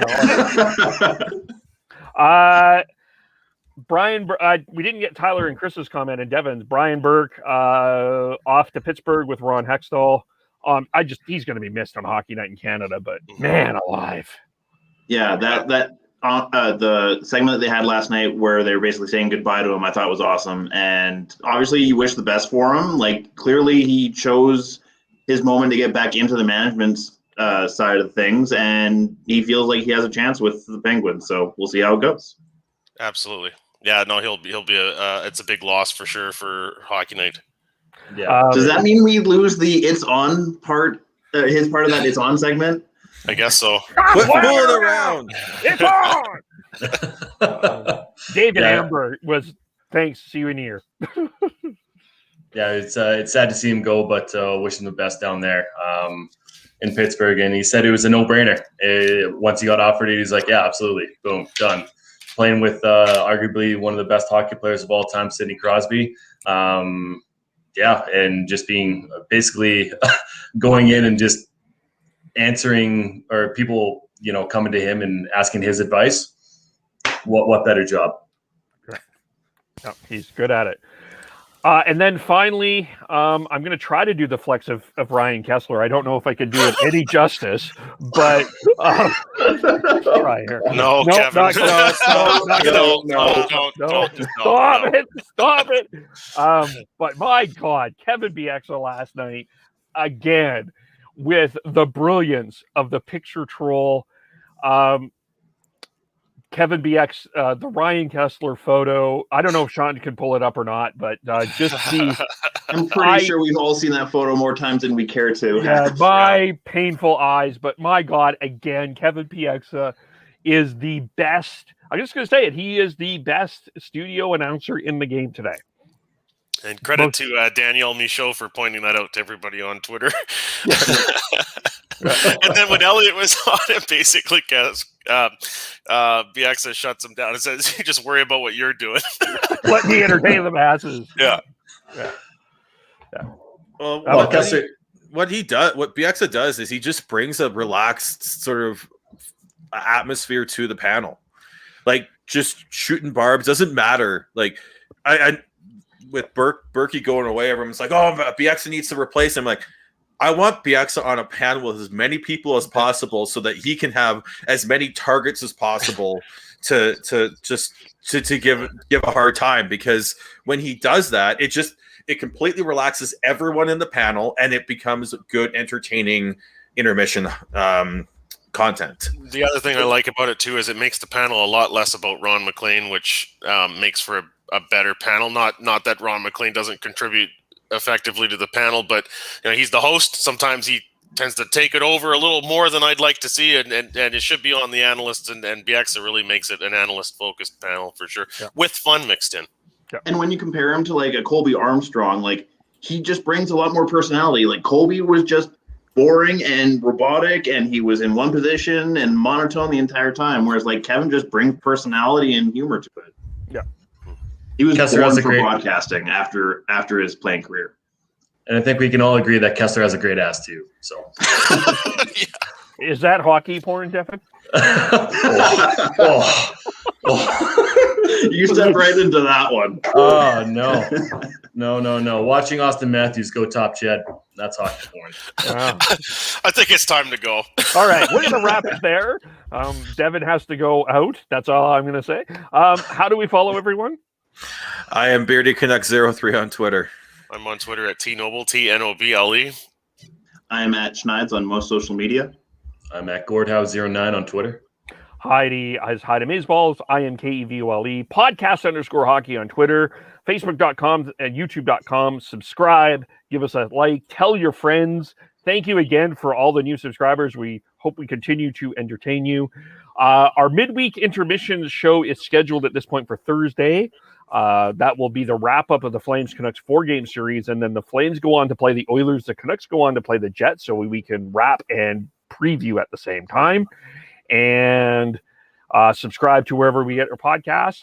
Thank you, everyone, for choosing us, and we will talk to you all very soon. Bye for now.